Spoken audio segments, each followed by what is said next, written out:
शताब्दी वर्ष म्हणून ज्यांच्या नावात घोषित केलेला आहे ते महात्मा ज्योतिराव फुले त्यांची 20 शताब्दी जयंती आपण साजरी करतो आहोत.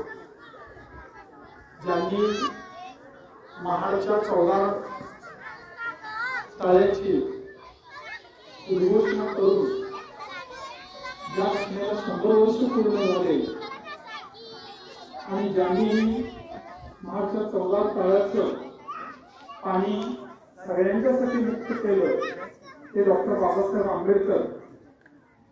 14 एप्रिलला त्यांची जन्मजयंती आपण साजरी केली. तिसरी व्यक्ती आहे की ज्यांच्या स्मृतीला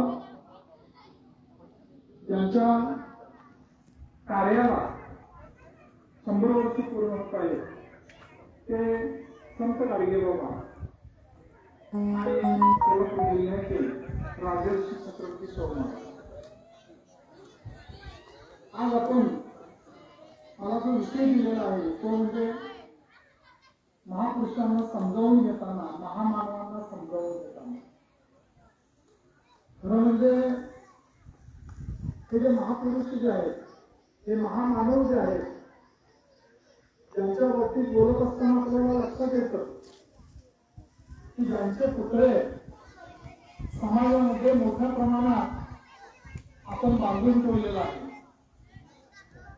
मग ते ज्योतिराव फुलांचं असेल, महात्मा गांधीजींचं असेल, बाबासाहेब आंबेडकरांचं असेल, गोपाळगणी सागरकरांच्या पासून राजर्षी शाहू महाराजांच्या पर्यंत अनेकांचे हजारो पुतळे आपण समाजामध्ये निर्माण केलेला आहे. जयंती पुण्यतिथीच्या माध्यमातून आपण त्यांचं पूजन अर्चन करीत असतो. त्याचं एकमेव कारण असतं ते म्हणजे त्यांचे जे सद्गुण जे आहेत ते सद्गुण आमच्या ठिकाणी कुठेतरी निर्माण व्हावेत, आमच्यामध्ये ते रुजावेत या हेतून आपण हे जयंती पुण्यतिथी साजरं करत असतो. आपल्या संविधानानं आपल्याला धर्मनिरपेक्षता दिलेली आहे. म्हणजे एक धर्म धर्माधिष्ठित असं आपला देश नाहीये. आपला देश अनेक धर्म, अनेक पंथ संप्रदाय, जातपात या सगळ्या गोष्टींनी एकजीव झालेला अशा प्रकारचा देश आणि राष्ट्र म्हणून आपण आपल्या भारत देशाकडे पाहतो. जगामध्ये एकमेव अशा प्रकारचे हे राष्ट्र आहे की जिथं हजारो धर्म, जाती, संप्रदाय, पंथ हे एकत्र नांदत असलेलं आपल्याला दिसून येतं. आणि म्हणून प्रत्येकाला आपल्या देशाचा अभिमान वाटावा अशा प्रकारची भूमिका आपण आपल्या देशाच्या बाबतीत घेतली पाहिजे. आणि या हेतून हे जयंती आणि पुण्यतिथी आपण साजरी केली पाहिजे, आपण संपन्न केली पाहिजे. आज आपण पुतळ्यांचं महत्व किती जाणतो, महापुरुषांचे विचार किती जाणतो, हे आपल्याला शिवाजी कोण होता हे जे गोविंदराव पानसरे यांनी पुस्तक लिहिलं आणि ज्याच्या बाबतीत एक आमदार गायकवाडांनी त्याच्यावर आक्षेप घेतला की शिवाजी कोण होता, म्हणजे शिवाजीच्या बाबतीत आपण अनादर व्यक्त करतोय अशा प्रकारची भूमिका त्या आमदारानं मांडली. परंतु मला सांगा, आपण आईला सुद्धा अरे तुरेनं बोलतो ना? आईला आपण आवाजावरून बोलतो का? नाही. आपण आपल्या आईला सुद्धा अरे तुरेनं बोलतो, अगं तुला असं आपण म्हणतो. वडिलांना, बऱ्याच वडिलांना मुलं अरे तुरेनं बोलतात, काही जण आवाजावरून बोलतात. सांगायची भूमिका ही आहे की इथं शिवाजी महाराजांना एक रिस्पेक्ट देण्याची वेगळ्या प्रकारची पद्धत त्या ठिकाणी गोविंदराव पानसरे यांनी वापरली. आता याच्याही पेक्षा वाईट शब्द बाळ ठाकरेच्या वडिलांनी, प्रबोधनकार ठाकरेंनी वापरलेला. ते जर पुस्तक तुम्ही वाचला तर पुस्तकाचं नावच आहे दगलबाज शिवाजी. पुस्तकाचं नाव आहे दगलबाज शिवाजी. मग असं होतं का? शिवाजी महाराज दगलबाज होते का? नाहीये.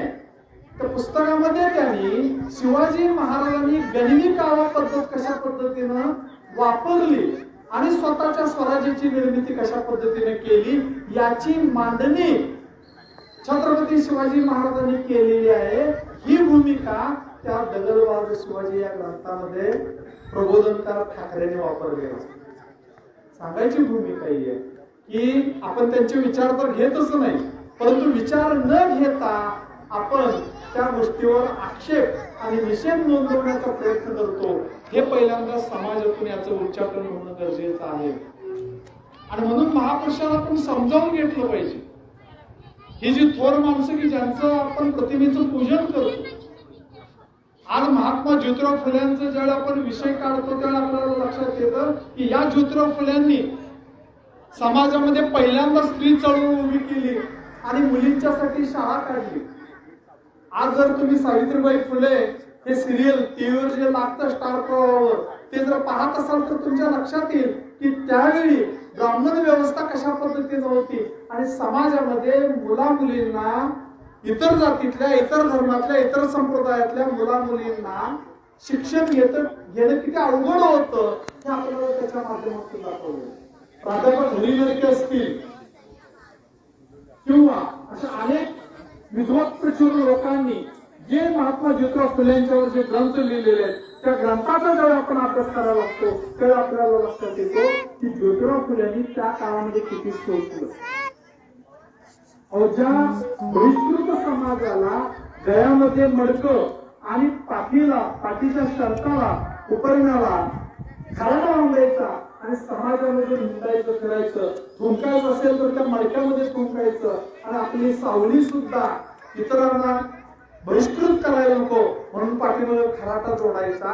अशा अवस्थेमध्ये ज्योतिराव फुल्यांनी स्त्रियांना शिक्षण दिलं, मुलांना शिक्षण दिलं आणि तळागाळातल्या मुला मुलींना उन्नत अवस्थेमध्ये आणण्याचा प्रयत्न केला. स्वतःच्या पत्नीला त्यांनी शिकवलं आणि पहिली स्त्री शिक्षिका त्या भारतातली सावित्रीबाई फुले. सांगायची भूमिका ही आहे की हे जे विचार आहेत हे विचार आपण न घेता त्या ज्योतिराव फुल्यांना ज्योती म्हणून का संबोधलं, त्याला ज्योत्या म्हणून का संबोधलं, ज्योतिबा म्हणून का संबोधलं किंवा ज्योतिराव म्हणून का संबोधलं, याचा जर आपण पंचनामा करत बसलो तर ते समाजाला घातक आहे. त्या विचारानं ज्योतिराव फुल्यांच्या कार्याकडे न पाहता त्यांनी जे आपल्याला संस्कार दिलेले, त्यांनी जे विचार आपल्याला दिलेले ते विचार आपण पाहणं हे अत्यंत गरजेचं आहे. आणि पहिल्यांदा तिने आपलं घर सुधारलेलं आहे. आपल्या आईवडिलांना पटवून दिलं, शिक्षणाचं महत्व त्या ठिकाणी पटवून दिलं, सावित्रीबाई फुल्यांना पटवून दिलं आणि त्यांना स्त्री शिक्षणाच्या ठिकाणी बनवलं. ही साधी गोष्ट नाही आहे. आणि म्हणून त्यांच्याकडे आपण त्या आदरानं पाहतो, त्या विचारानं पाहतो. आज ज्यावेळी आपण डॉक्टर बाबासाहेब आंबेडकरांचा विचार करतो, महाराष्ट्र 14 लोकांना खुलं केलं की ज्या घटनेला 100 वर्ष झाली.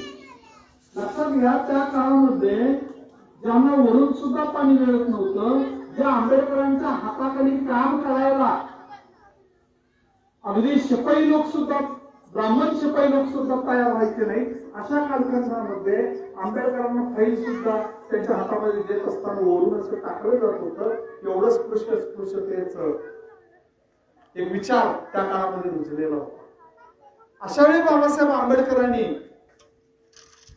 समाजामध्ये असणारी ही जी तेढ जी आहे, समाजामध्ये असणारं जातीभेद ज्या गोष्टी आहेत त्या गोष्टी त्याचं निर्मूलन करण्याचा प्रयत्न पहिल्यांदा जर कोणी केला असेल तर ते शाहू फुले आंबेडकरांच्या नंतर शाहूंच्या नंतर आणि फुल्यांच्या नंतर आंबेडकरांनी ही भूमिका त्या ठिकाणी उचलली. आणि म्हणून आपण आंबेडकर जयंती सुद्धा त्या भूमिकेने करत असतो.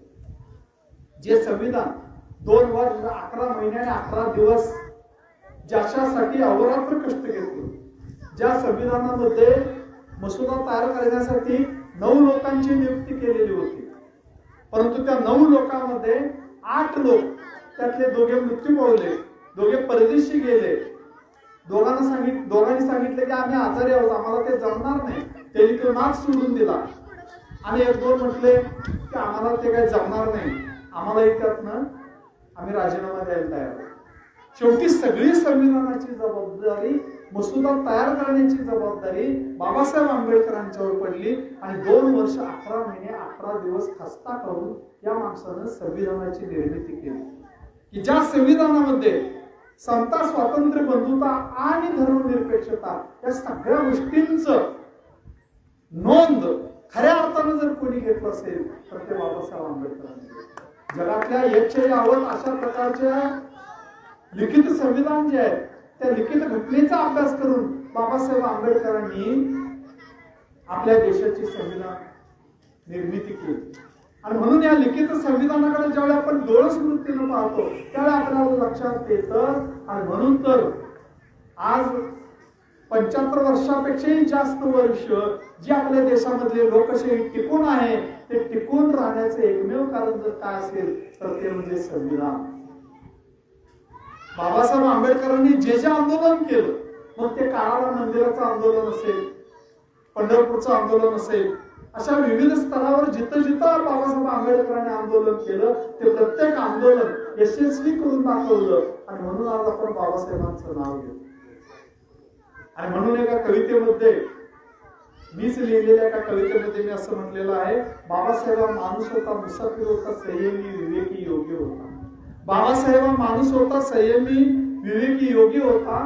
डोळ्यातून चित्तशक्तीचे स्नेहा स्वप्न ओसरणारा तो शाश्वत स्वप्नाचा निर्मळी भास्कर होता. कलशात न्याया दुःखाचे आभाळ उपाळून आले, तो जो खोट घेतला तो जळता सादर होता. अविनाशी द्वंद्वोत्तम कालातीत देहातीतम शिवसत्यम सुंदर होता. सन्मित्रशील प्रज्ञेचा तो अमृत निर्जर होता. आगीत जळाला नाही, शस्त्राने तुटला नाही, आता असा तो शाहू फुले यांच्या हृदयाचा तो पाझर होता. आणि म्हणून अशा बाबासाहेबांच्या जीवनाकडे आणि त्यांच्या कार्यकर्तृत्वाकडे ज्यावेळी आपण पाहायला लागतो त्यावेळी आपल्याला लक्षात येतं की बाबासाहेबांनी अत्यंत महनीय अशा प्रकारचं कार्य त्यांच्या कालखंडामध्ये करून ठेवलं. आणि म्हणून त्यांनी लिहिलेला 38 ग्रंथ, ज्यावेळी तुम्ही त्या ग्रंथांचा विचार करता शूद्र कोण होते, एक एक ग्रंथ जर त्याचा आपण अभ्यास केला, कार्ल मार्क्स आणि बुद्धिझम, पाकिस्तानच्या खाणीवर लिहिलेला ग्रंथ, असं आंबेडकरांनी अनेक पुस्तकं लिहिली, 38 पुस्तकं लिहिली. अगदी बॅरिस्टर जिना, न्यायमूर्ती रानडे यांच्या जीवनावर सुद्धा त्यांनी स्पीच केलेला आणि ते स्पीच पुस्तकाच्या रूपाने आज उपलब्ध आहे. आणि म्हणून अशा या माणसांचे ज्यावेळी आपण जीवन तपासतो त्यावेळी आपल्याला लक्षात येतं की या महामानवांची आपण जयंती का करायची, या महामानवांची आपण पूजा का करायची. परंतु आज काय झालेलं आहे, आपण या महामानवाला सुद्धा त्यांच्या जातीमध्ये, त्यांच्या धर्मामध्ये आपण ढकलून मोकळे झालेलो आहोत. आणि म्हणून तर कवी कुसुमाग्रजांनी एका ठिकाणी म्हटलेलं आहे, एका चौथऱ्यावर 5 पुतळे अश्रू ढाळू लागले. एका चौथऱ्यावर 5 पुतळे अश्रू ढाळू लागले. ज्योतिबा म्हणाले, अरे मी तर ठरलो फक्त माळ्यांचा. ज्योतिबा म्हणाले, अरे मी तर ठरलो फक्त माळ्यांचा. शिवाजी म्हणाले, मी तर ठरलो फक्त मराठ्यांचा. शिवाजी म्हणाले, मी तर ठरलो फक्त मराठ्यांचा. आंबेडकर म्हणाले, मी तर ठरलो फक्त हरिजनांचा. बुद्ध म्हणाले, मी तर ठरलो फक्त बुद्धांचा. सगळ्यात शेवटी गांधीजी आपले अश्रू आवरत त्या ठिकाणी म्हणाले, अरे तुमच्या पाठीशी एक एक जात जमात तरी आहे, परंतु माझ्या पाठीशी फक्त सरकारी कचेऱ्यातल्या भिंती आहे. सांगायची भूमिका ही आहे की गांधीजी प्रत्येक प्रशासन खात्यामध्ये आपल्याला गांधीजींचा फोटो दिसतो, सरकारी भिंतीवर गांधीजींचा फोटो दिसतो, परंतु त्याच फोटो खाली बसून आपण लाच स्वीकारत असतो. त्याच फोटो खाली बसून आपण वेगवेगळ्या वाईट कृत्य करत असतो. हे आजची समाज व्यवस्था असलेली आपल्याला आढळून येते. आणि म्हणून हे बदलणं गरजेचं आहे, हे कोणतरी सांगणं गरजेचं आहे. याच्यासाठी वाचन हे सगळ्यात महत्वाचं आहे. आज आपण या मुलांना वेगवेगळ्या प्रकारचं प्रशिक्षण देतो, परंतु बाबांना मला असंही सांगायचं आहे की आपण या विद्यार्थ्यांच्यासाठी वाचन संस्काराची कार्यशाळा घेणं सुद्धा गरजेचं आहे. आणि हे जर वाचन संस्काराची कार्यशाळा जर आपण या मुलांच्या मध्ये रुजवण्याचा प्रयत्न केला आणि एखादं त्या 50 मुलांच्या मध्ये 10 मुलं जरी वाचन संस्कारानं प्रेरित होऊन जर वाचायला शिकली तर किमान ती मुलं काही ना काही वाचायला लागतील.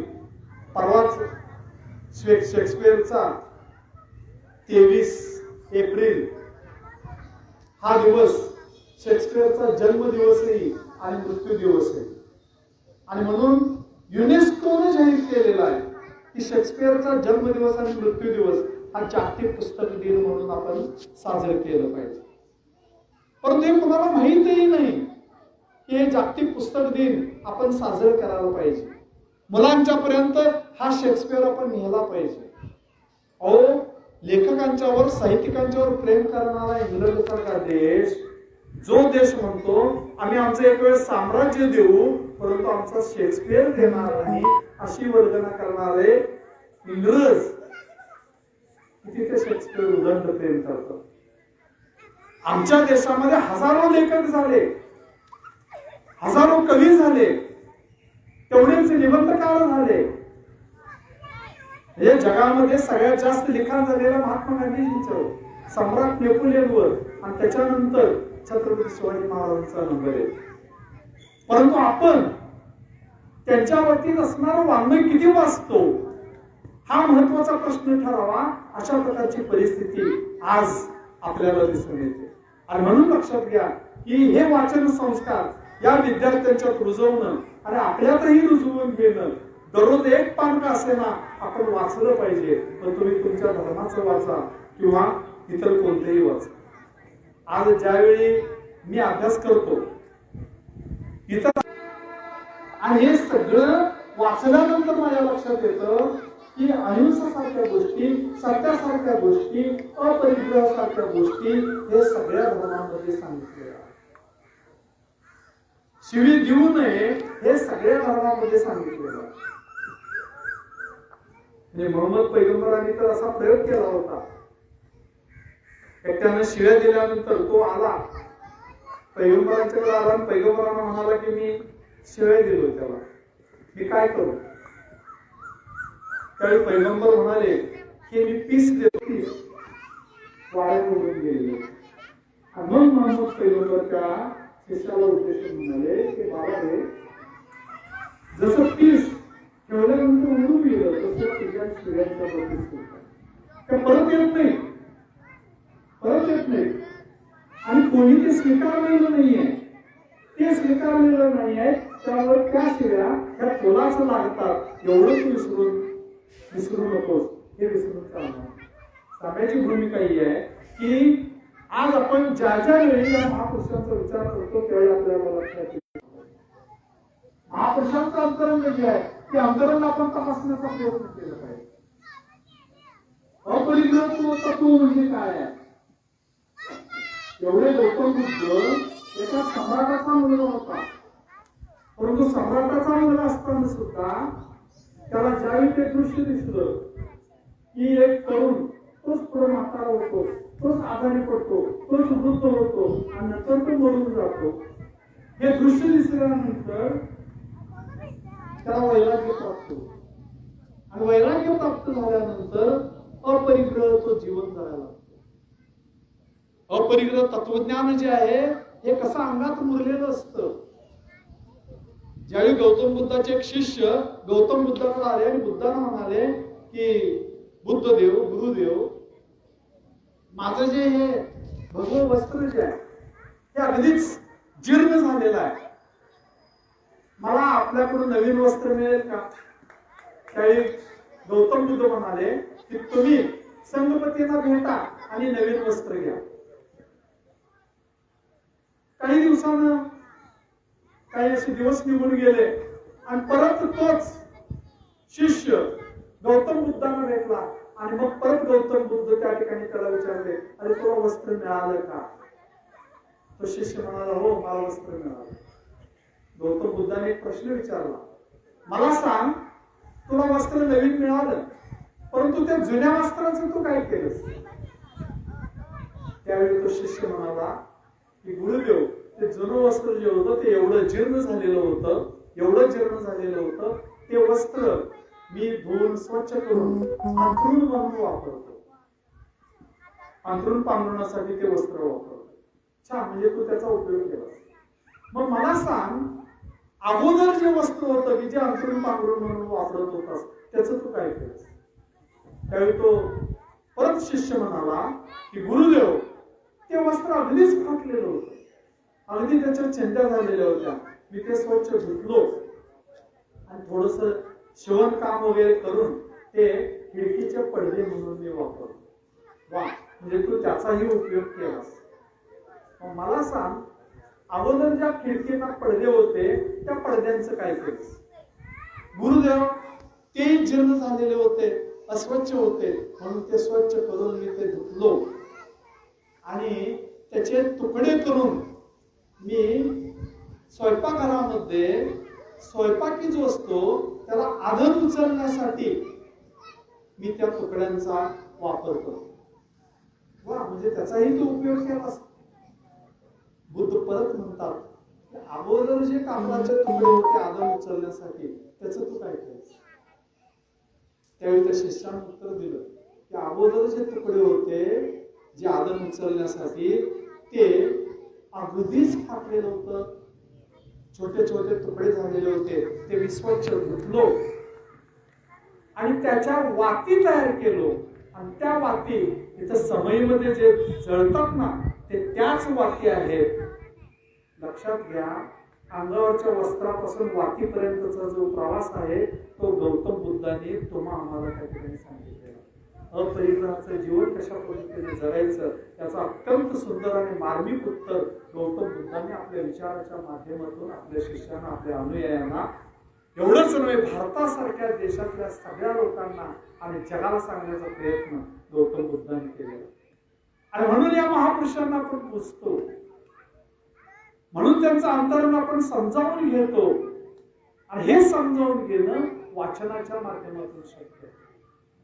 नुसतं वाचनाच्या माध्यमातून नाही, ते आपल्या चरित्रामध्ये आणि आपल्या चारित्र्यामध्ये सुद्धा ते उतरलं पाहिजे. त्यावेळी खऱ्या अर्थानं आपण ते समजावून घेतो असं आपल्याला म्हणता येईल.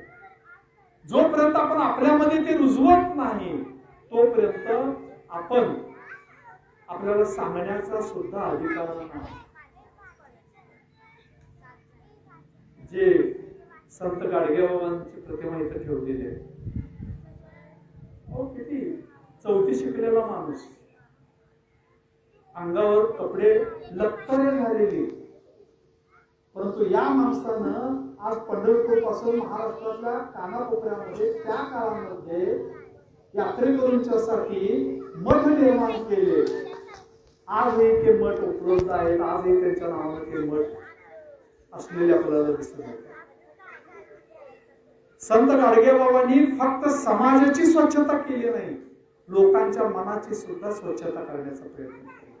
संत गाडगेबाबा अगदी पंडित जवाहरलाल नेहरूंचं ज्यावेळी मुंबईला शिवाजी पार्कामध्ये त्यांचं व्याख्यान होतं, त्यांचं स्पीच होतं, त्यावेळी संत गाडगेबाबा पंडित नेहरू येणार, आपल्या देशाचे पंतप्रधान येणार म्हणून संपूर्ण शिवाजी पार्क झाडून काढतात, स्वच्छ करून टाकतात. आणि मग पंडित नेहरूंचं तिथं व्याख्यान होतं, पंडित नेहरूंचं स्पीच होतं. संध्याकाळी त्याच संत गाडगेबाबांचं तिथं कीर्तन होतं, प्रवचन. म्हणजे मनाची स्वच्छताही करायची आणि जगाची स्वच्छताही करायची, या दोन्ही गोष्टी संत गाडगेबाबांनी पोचलेला. आणि म्हणून संत गाडगेबाबांची आपण पूजा करतो.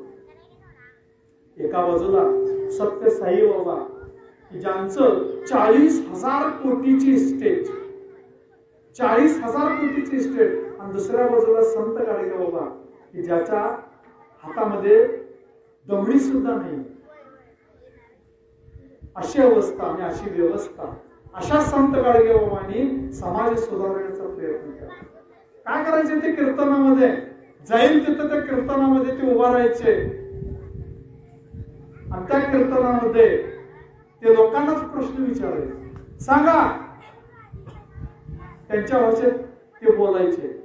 देव पाहिलो का? देव पाहिलो का? लोक म्हणायचे देव पाहिलो, बघितलो. मग लगेच म्हणे कुठं पाहिलो? देव कुठं पाहिलो? देव देवळात पाहिलो. अरे तुमचा देव देवळात पाहिलो, माझा देव माझ्या मनात पाहिलो. गाडगेबाबा अगदी सुंदर शब्दांमध्ये सांगायचे, सोप्या भाषेमध्ये सांगायचे, तुमचा देव देवळात पाहिलो, माझा देव मी मनात पाहिलो.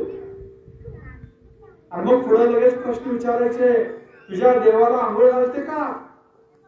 तुझ्या देवाला आंघोळ घालते का? लगेच लोक म्हणायचे, हो आम्ही आमच्या देवाला आंघोळ घालते. तुझ्या देवाला वस्त्र नेसवते का? हो आमच्या देवाला आम्ही वस्त्र नेसवते. अरे जो देव स्वतः वस्त्र नेसू शकत नाही तो देव कसला? एवढंच नव्हे, तुझ्या देवाला नैवेद्य दाखवतो का? हो माझ्या देवाला नैवेद्य दाखवतो. पुढं काय करतो? नैवेद्य दाखवतो आणि कुत्री मांजर येऊन ते नैवेद्य खाऊ नये म्हणून काठी घेऊन बसतो. ते लोक म्हणायचे आम्ही काठी घेऊन बसतो. मग देव नैवेद्य खात नाही, कुत्री मांजर येत नाही. नंतर आम्ही ते उचलून घरामध्ये आणून आमचा नैवेद्य आम्ही खातो. मग संत गाडगेबाबा त्या लोकांना म्हणतात, अरे बाबांनो, जो देव तुमच्या नैवेद्याचं संरक्षण करू शकत नाही, रक्षण करू शकत नाही, तो तुमचा देव कसला? अगदी संत गाडगेबाबा पंढरपूरला 30 वर्ष कंटिन्यू वर्षातून 2दा जायचे, परंतु विठ्ठल मंदिराची पायरी त्यांनी कधी चढली नाही. चंद्रभागेच्या तीरावर संपूर्ण खराट्याने ती स्वच्छता करायचे आणि संध्याकाळी तिथे कीर्तन करायचे आणि त्या कीर्तनामध्ये प्रश्न विचारायचे, देव पाहिलं का? सांगायची भूमिका ही आहे. असा हा संत गाडगेबाबा ज्यानं समाजाची शुद्धता करता करता मनाची सुद्धा शुद्धता करत गेला आणि म्हणून संत गाडगेबाबांना आपण महान व्यक्तिमत्व ज्यावेळी आपण पाहतो त्यावेळी आपल्याला लक्षात येतं समाज कार्याची आंबट कैरी खाऊन खाऊन दात आंबून गेले तरी ती सोडवत नाही. राजकीय पानपुढे कोणत्या क्षणी या जहाजाला सुरुंग लावेल याचा नियम नाही, पण बुडण्याची खात्री वाटू लागली तरी मी माझे जहाज सोडणार नाही, कारण त्यावर माझी सगळ्यात जास्त प्रीती आहे. बुडत्या जहाजाबरोबर स्वतःला बुडवून घेणारे कर्णधार जे असतात तेथेच बुडता देश वाचविणाऱ्या नाविकांच्या पिढ्या जन्म घेतात. वाट पाहणाऱ्या किनाऱ्यांना आणि लाटांच्या उग्र कल्लोळांना कळू द्या की मी अजूनही जहाज सोडलेलं नाही, मी अजूनही जहाज सोडलेलं. समाजामध्ये अशा प्रकारची माणसं आहेत म्हणून अजून समाज जिवंत आहे, समाज टिकून आहे. आज रामचंद्र नांद्रे गुरुजी जवळजवळ 86 वर्ष त्या ठिकाणी ते समाजाची सेवा करतायत. समाजाकडे एक उन्नत दृष्टिकोनातून ते पाहत आहेत. अशी माणसं आहेत म्हणून समाज कुठेतरी टिकून आहे. अशा माणसांचं जतन करणं, त्यांचे विचार घेणं, त्यांचं संरक्षण करणं आणि अशा महामानवांची पूजा अर्चा करणं आणि ते मुलांच्या पर्यंत पोहोचवणं. मगाशी साहेबांनी बोलताना सांगितलं की आज मुलांच्या हातामध्ये मोबाईल शिवाय दुसरं काही नाही. मुलांच्या हातामध्ये पुस्तकं नाहीये. काय वाचायचं मुलांना समजत नाही. कोणती पुस्तकं द्यायचं हे शिक्षकांना कळत नाही. कोणती पुस्तकं द्यावी हे आई वडिलांना समजत नाही. अशी परिस्थिती समाजामध्ये निर्माण झालेली आहे. आपण आपल्या मुलांना एखादा ग्रंथ आणून द्यावा वाढदिवसाच्या निमित्तानं हे सुद्धा आई वडिलांच्या लक्षात येत नाही, समाजाच्या लक्षात येत नाही. ते जर ग्रंथ आपण त्या मुलांना दिलो आणि त्याला वाचायला भरीच पाडलो ती सवय लागेल का? आणि त्या ग्रंथातून काही ना काही तो शिकेल, काही ना काही तो पचवेल आणि समाजातला चांगला उत्कृष्ट लीडर त्या ठिकाणी बनेल, नेतृत्व करणारा बनेल. आणि हे नेतृत्व करणारा अशा पद्धतीची पिढी घडवणं हे तुमच्या आमच्या हातामध्ये आहे. हे संस्कार आपण कुठेतरी त्या मुलांच्यावर रुजवलं पाहिजे, पेरलं पाहिजे. हे जर आपण देऊ शकलो नाही, गांधीजींचे निषेध व्यक्त करण्याची पद्धत आजच्या मुलांची सांगतोय. गांधीजींच्या बाबतीत हसतात, आंबेडकरांच्या बाबतीत हसतात. ही परिस्थिती समाजामध्ये निर्माण व्हायला लागलेली आहे. ही परिस्थिती बदलणं गरजेचं आहे. गांधी कोण आहे, आंबेडकर कोण आहेत, शिवाजी महाराज कोण आहेत आपण समजावून घेतलं पाहिजे. हे विद्यार्थ्यांच्या नेहमी रुजवलं पाहिजे. कुठल्या एका धर्माचा, एका पंथाचा, एका संप्रदायाची माणसं नव्हती कधी. या लोकांचे तुम्ही हे वाचा, चरित्र वाचा म्हणजे तुमच्या लक्षात येईल कधी या लोकांनी फक्त आपलीच धर्म आपले जात पात त्यांचंच उन्नत व्यवस्था आपल्याला करायची आहे असं कुठेही त्यांनी लिहिलेलं नाही किंवा सांगितलेलं नाही. एवढं आंबेडकर सुद्धा 5000 वर्ष हा दलित समाज पिचलेला होता. त्या पिचलेल्या समाजाला वर आणण्याचा प्रयत्न आंबेडकरांनी केला. परंतु हे करत असताना सुद्धा इतर समाज सुद्धा सुधारला पाहिजे. इतर समाजामध्ये सुद्धा निरक्षरता जी आहे ती नाही सुधारली पाहिजे. ही भूमिका आंबेडकरांची होती त्या आपल्याला लक्षात घेतलं पाहिजे. आणि म्हणून त्यांनी मजुरांची संघटना निर्माण केली, बहिष्कृत समाजाची संघटना निर्माण केली, पत्रकारांची संघटना निर्माण केली, तळागाळातल्या लोकांची संघटना त्यांनी निर्माण केली. आणि या संघटनेच्या माध्यमातून शेवटी त्यांनी समता संघटना निर्माण केली. म्हणजे अशा विविध संघटना निर्माण केल्या. त्या विविध संघटनेच्या माध्यमातून त्यांनी समाज सुधारण्याचा समाजाला शिकवण्याचा प्रयत्न केला. हे आपल्याला विसरून चालणार नाही. आणि म्हणून या महापुरुषांची पूजा आपण नेहमी केली पाहिजे. आणि हे पूजा करत असताना आपण त्यांना समजावून घेतलं पाहिजे, ग्रंथांच्या माध्यमातून समजावून घेतलं पाहिजे. अहो एक शिवाजीचं पुस्तक तुम्ही शिवाजी कोण होता गोविंदराव पानसरेंनी लिहिलेलं हे पुस्तक एक तुम्ही वाचता, परंतु जवळजवळ 100 ग्रंथांचं सार रूपानं गोविंदराव पानसरेंनी शिवाजी कोण होता या अखंड 60 पानाच्या पुस्तकामध्ये शिवाजी समजावून सांगण्याचा प्रयत्न केला. मग आपल्याला लक्षात येतं की हे छोटेखानी पुस्तक हे दुधावरची साय आहे. दुधातलं जे लोणी नावाचा अर्क काढतो ना तशा पद्धतीनं 100 पुस्तकाच्या माध्यमातून काढलेला अर्क म्हणजे शिवाजी कोण होता. आणि आम्ही ते न वाचता त्याच्यावर आक्षेप घेण्याचा प्रयत्न करतो. आम्ही ते पुस्तक न वाचता त्याला आपण नावं ठेवतो. ही भूमिका जी आहे ही आपण बदलली पाहिजे. आणि विचारासाठी विचारानंच लढलं पाहिजे, तरच समाज विचारानं पुढे जाणार आहे. अन्यथा अशा पद्धतीचे वाद होत गेले तर जसं नरेंद्र दाभोळकरांना मारलं, गोविंदराव पानसरेंना मारलं, कलबुर्गीला मारलं, गौरी लंकेशला मारलं, अशा पद्धतीनं प्रबोधन करणाऱ्या अशा लोकांना गोळ्या घातल्या जातील. आणि म्हणून समाजामध्ये या गोष्टी समजावून सांगण्याचं आजच्या शिक्षकांचं काम आहे, आजच्या प्रबोधनकारांचं काम आहे, आजच्या लोकांचं काम आहे, आई वडिलांचं काम आहे. किमान तिथपर्यंत आपण त्या मुलांना सोडलं पाहिजे. म्हणजे तळापर्यंत घोड्याला नेऊन सोडणं हे आपलं काम असतं. पाणी प्यायचं की नाही ते घोडं त्या ठिकाणी ठरवतं. तशा पद्धतीनं त्या पुस्तकापर्यंत त्या मुलांना आपण नेण्याचा प्रयत्न केला पाहिजे. त्यावेळी ती मुलं ते पुस्तक वाचायला लागतील, ग्रंथ हाताशी धरतील, पानं चाळतील. आम्ही काय करतो, संध्याकाळी घरात गेलो की एकदा रिमोट आपल्या हातामध्ये आलं की तुमच्या हातात रिमोट कधी त्या छोट्या मुलाच्या हातात जातं ते कळत सुद्धा नाही. अशी परिस्थिती त्या ठिकाणी होते. आणि म्हणून हे बदलणं गरजेचं आहे. कारण मुलं ही स्मार्ट असतात, तयारीची असतात, त्यांना त्या पद्धतीनं शिकवणं हे गरजेचं आहे. संस्काराचं बीज तशा पद्धतीनं रुजवणं गरजेचं आहे. व्हॅल्यूज आर नॉट टॉट बट दे आर ओनली टॉट. संस्कार हे केले जात नाही, ते आपोआप होत असतात.